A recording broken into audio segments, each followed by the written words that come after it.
देश की आजादी के खिलाफ और भारत के विभाजन के लिए जिम्मेदार व्यक्ति के नाम पर विश्वविद्यालय बनाने वाले व्यक्ति को।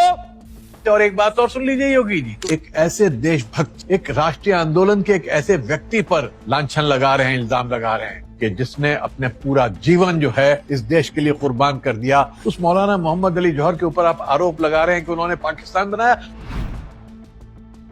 दोस्तों, जौहर यूनिवर्सिटी पर जो बुलडोजर की कार्रवाई होनी थी वो तो थम चुकी है, लेकिन जौहर नाम पर बवाल मचा हुआ है। असल में सीएम योगी का एक बयान काफी ज्यादा वायरल है। पहले आप वो सुनिए, फिर आपको बताएंगे आखिर कौन है ये जौहर।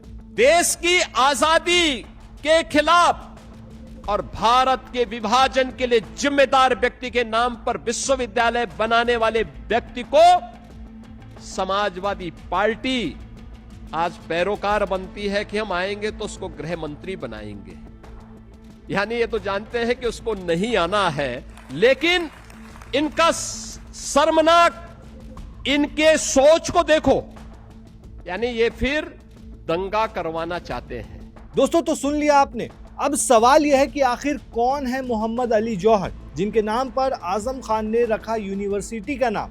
दोस्तों, असल में इस यूनिवर्सिटी का नाम फेमस फ्रीडम फाइटर मौलाना मोहम्मद अली जौहर के नाम पर रखा गया है। उन्होंने ब्रिटिश हुकूमत के विरोध में कई आंदोलन की शुरुआत की थी, यहाँ तक कि उन्हें 2 साल तक जेल में भी रहना पड़ा था। और सबसे बड़ी बात कि वो एक महान पत्रकार भी थे। असल में दोस्तों, मोहम्मद अली जौहर का जन्म 1878 में भारत के रामपुर में हुआ था।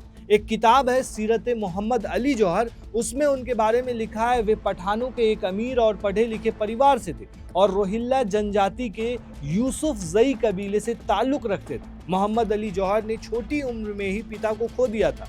उनकी मां आबादी बानो बेगम की कोशिशों से उनको अच्छी शिक्षा मिल सकी थी। उनकी मां बी अम्मा के नाम से काफ़ी ज़्यादा मशहूर थी। मोहम्मद अली जौहर एक बेहतरीन लेखक और वक्ता भी थे। भारत की आज़ादी के मकसद के लिए उनका अटूट संकल्प, जोश और देश की आज़ादी को पाने के लिए उनकी लगन ने उन्हें अपने देशवासियों का सम्मान और प्यार दिलाया। उन्होंने 14 जनवरी 1911 को कलकत्ता से, उस टाइम में कलकत्ता कहा जाता था, वहां से अंग्रेजी में अपना मशहूर साप्ताहिक अखबार दी कॉमरेड की शुरुआत की थी। दी कॉमरेड कम वक्त में ही तेजी से काफ़ी ज़्यादा पॉपुलर हो गया था।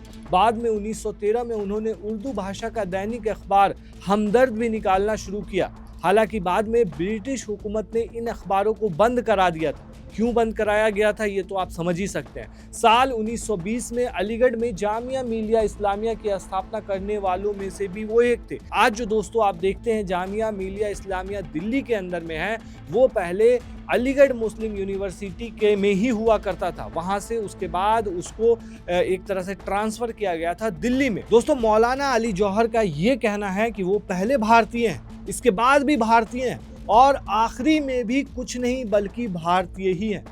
खिलाफत सम्मेलन की एक बैठक में भड़काऊ भाषण देने के आरोप में ब्रिटिश अधिकारियों ने उन्हें गिरफ्तार कर लिया और 2 साल की जेल की भी सजा सुनाई थी। अब खिलाफत आंदोलन जो था वो कितना अहम था दोस्तों आज़ादी से पहले, ये आप समझ सकते हैं। महात्मा गांधी ने ये तक कहा था कि ये आंदोलन अगर नहीं होता तो हमें आज़ादी भी नहीं मिल पाती। 4 जनवरी 1931 को लंदन में उनका निधन हो गया था। उनके पार्थिव शरीर को यरूशलेम के मस्जिद अक्सा बैतुल मुकद्दस ले जाया गया और 23 जनवरी 1931 को वहां दफनाया गया।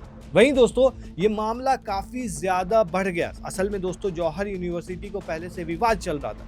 उसके बाद यूपी के सीएम योगी ने जब बयान दिया तो उस पर कई लोग प्रतिक्रिया भी देने लगे। अब इन्हें देख लीजिए, इनका एक वीडियो वायरल है। इन्होंने क्या कुछ कहा, सुनिए जरा। एक ऐसे देशभक्त, एक राष्ट्रीय आंदोलन के एक ऐसे व्यक्ति पर लांछन लगा रहे हैं, इल्जाम लगा रहे हैं कि जिसने अपने पूरा जीवन जो है इस देश के लिए कुर्बान कर दिया और मरा भी ऐसी मौत के जो लोगों ने याद रखी है हमेशा। यानी मौलाना मोहम्मद अली जौहर जो इंग्लैंड से पढ़ के आए, ऑक्सफोर्ड से, आप लोग सोच नहीं सकते हैं बन भग के कहां से पढ़कर आ रहे हैं, कितना पढ़ के आ रहे हैं। उनकी अंग्रेजी ऐसी थी कि अंग्रेज हैरान होते थे कि ऐसी उम्दा अंग्रेजी कैसे कोई लिख सकता है, हिंदुस्तानी कैसे कर सकता है। वो चाहते तो जिंदगी भर पैसा कमाते, ऐश करते, लेकिन नहीं, उन्होंने अपनी जिंदगी कुर्बान कर दी इस देश के लिए। और महात्मा गांधी आए तो महात्मा गांधी के कंधे से कंधा मिला के उन्होंने पूरा आंदोलन, नॉन कॉपरेशन मूवमेंट पूरा छेड़ा हिंदुस्तान के अंदर, दिन रात एक कर दिया। और उनकी माँ ने कहा, बेटा, दोनों बेटे थे शौकत अली और मोहम्मद अली, कि बेटा झुकना मत, कभी अंग्रेज के सामने जेल जाना जाओ, इतनी बार जाना जाओ, तुम्हारी माँ जिंदा है,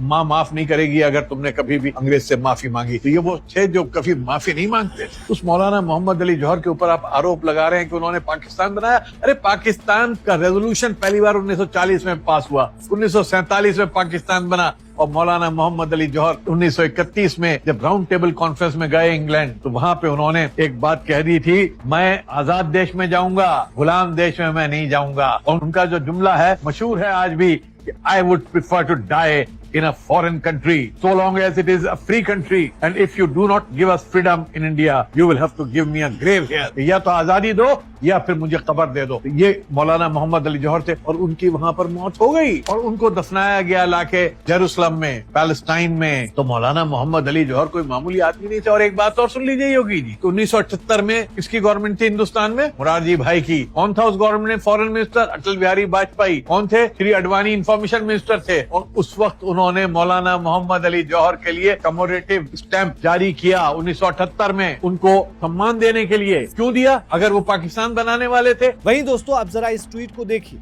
योगी जी, हिंदू मुसलमान और घृणा के चक्कर में हमारे स्वतंत्रता सेनानियों का अपमान मत कीजिए। मौलाना मोहम्मद अली जौहर के नाम पर तो आपके प्रेरणा पुरुष अटल अडानी जी ने 1978 में डाक टिकट जारी किया। उनका निधन 1931 में ही हो चुका था, तो पाकिस्तान बनाने के लिए मौलाना मोहम्मद अली जौहर कैसे जिम्मेदार थे? फिलहाल दोस्तों, इस पर काफ़ी ज़्यादा पॉलिटिकल डिबेट चल रहा है, तो हमने सोचा कि आपको भी उनके बारे में थोड़ी जानकारी दे दें। दोस्तों, आप क्या कहते हैं मौलाना अली जौहर के बारे में? हमें कमेंट में ज़रूर बताएं।